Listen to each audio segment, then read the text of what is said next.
Njia rahisi sana ambayo Mungu anaweza kuitumia katika kusaidia kufanikiwa kwenye maisha ni kukuletea watu.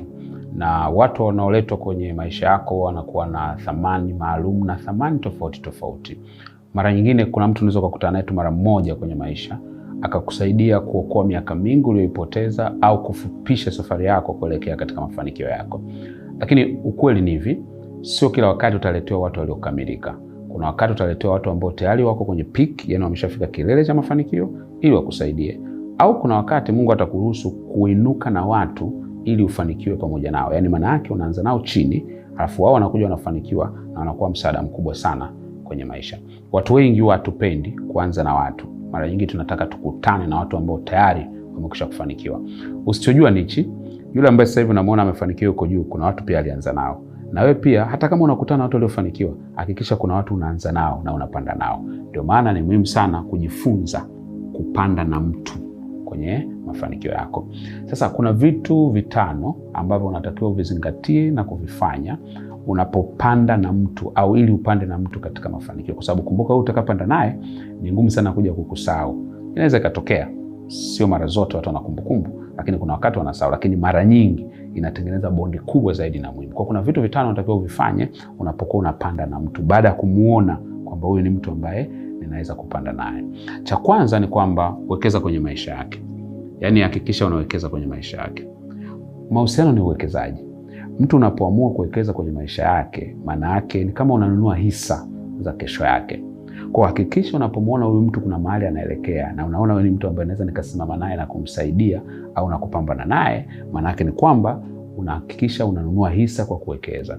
Unawekeza nini? Unawekeza fedha, unawekeza muda, unawekeza support. Ndio maana unaona hata kwenye michezo kwa mfano, kuna watu wanachukua kijana mdogo star, wanamwona na kipaji, wanaanza kuwekeza, wanampeleka football academy kufanya mazoezi, wanamlipia, wanafanya nini, wanamtafutia agent na vitu kama hivyo. Baadaye anapata timu, akipata ile timu, akilipwa zile pesa, sio zote anachukua peke yake.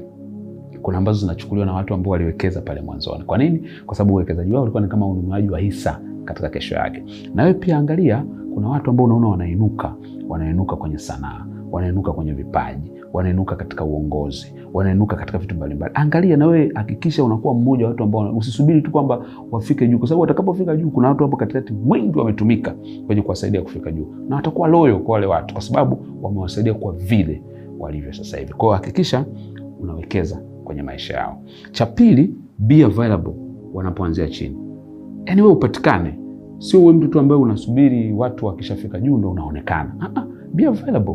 Hakikisha unapatikana kwenye maisha yao. Hakikisha unaonekana kwenye maisha yao. Yaani uwe sehemu ya ukuaji wao, sehemu ya kutembea nao. Ndio maana unaona kwa mfano hata kwenye parenting au kwenye malezi, unaona hii kitu inatokea, unakuta kwamba mtoto amekuwa mdogo, ametelekezwa baba na baba, anakaa tu na mama yake na baba husiki labda kwenye jambo lolote lile. Baadaye unashangaa yule mtoto hana attachment na baba kabisa. Mtu anaanza kusema, lakini mtoto wangu. No, issue sio tu kwa damu. Issue ni kwamba were you available kwa ajili ya huyu mtu alipokuwa katika ngazi zake za chini. Kwa hata katika maisha ni hivyo. Unapoona mtu anaanza kuchipukia, anaanza kuinuka, be available, patikana. Uwe sehemu ya maisha yake, uwe sehemu ya mapambano yake, uwe sehemu ya mapigano anayokutana nayo, uwe sehemu ya magumu anayokutana nayo, umsaidie. Huyu mtu ndio unajitengeneza na wewe kuwa na hisa kule mwishoni. Lakini kingine, simama naye kwenye nyakati ngumu. Mtu yote ambaye anakuwa anapanda juu siku zote, huwa anakuwa na changamoto pia wakati mwingine ya kukutana na nyakati ngumu. Nyakati ngumu inawezekana kuwa ni kufeli, wakati mwingine ni aibu, amepata aibu katika jamii, wakati mwingine ameshindwa, wakati mwingine amepoteza. Vitu vingi vinaweza vikatokea. Kama unataka kupanda naye, usiwe unamwacha. Yaani usiwe unatokea tu wakati ana shine. Akipata changamoto unamwacha. Tembea naye hatua kwa hatua. Zile nyakati ambazo unaona yuko chini, uwepo pale. Nyakati ngumu za maisha yake, hana chakula, hana nini, uwepo pale.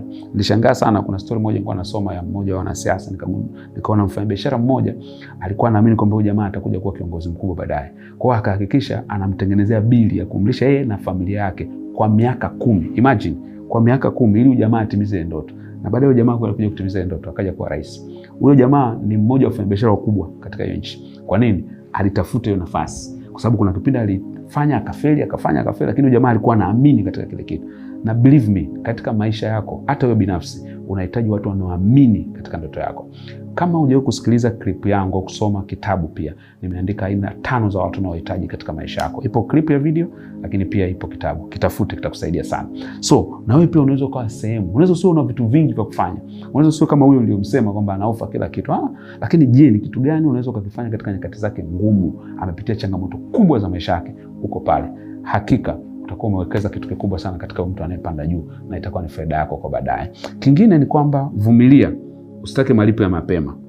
Yaani usiwe mtu ambaye kitu kidogo, mimi ndio nilimsaidia, mbona sasa anisaidii? Mbona nilimsaidia? Kwa mvumilivu.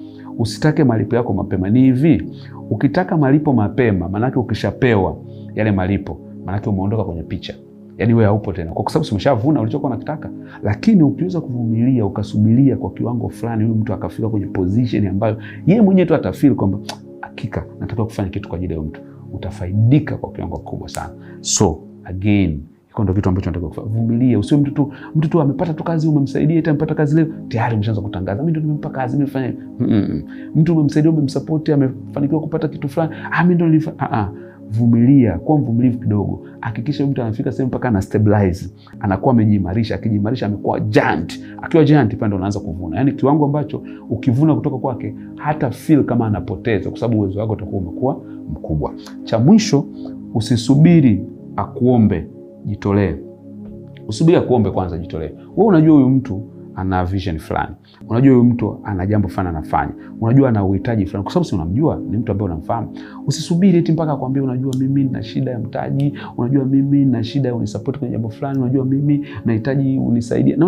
Wewe ukishagundua kwamba huyu mtu ana changamoto fulani kwenye maisha yake, wewe unajitolea. Kama ulivyosema, unaweza usijitolee vitu vingi na vikubwa, lakini hakikisha unajitolea. Na usisubiri akuombe, kwa sababu mtu akikuomba, tafsiri yake simply ni kwamba yeye ndo amefanya juhudi kutafuta msaada. Lakini wewe unapojitolea, hata kama yeye hajakuomba au kabla hajakuomba, maana yake unamuonyesha kwamba unamjali, unamfikiria, unamtafakari na ni sehemu ya maisha yako.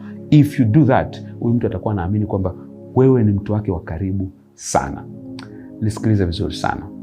Ni vizuri unapokuwa na watu waliofika juu tayari, lakini ni vizuri zaidi unapokuwa unapanda na watu juu. Umeshasikia sentence watu wanasema hatukukutana barabarani?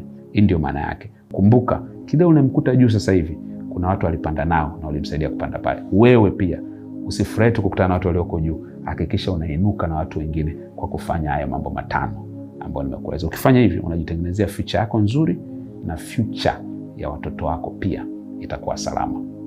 Ningependa nisikie kwenye comment pia, je, kwenye jambo hili una uzoefu gani au una jambo gani la kuzungumza ili tuweze kushauriana na kujifunza zaidi. See you at the top.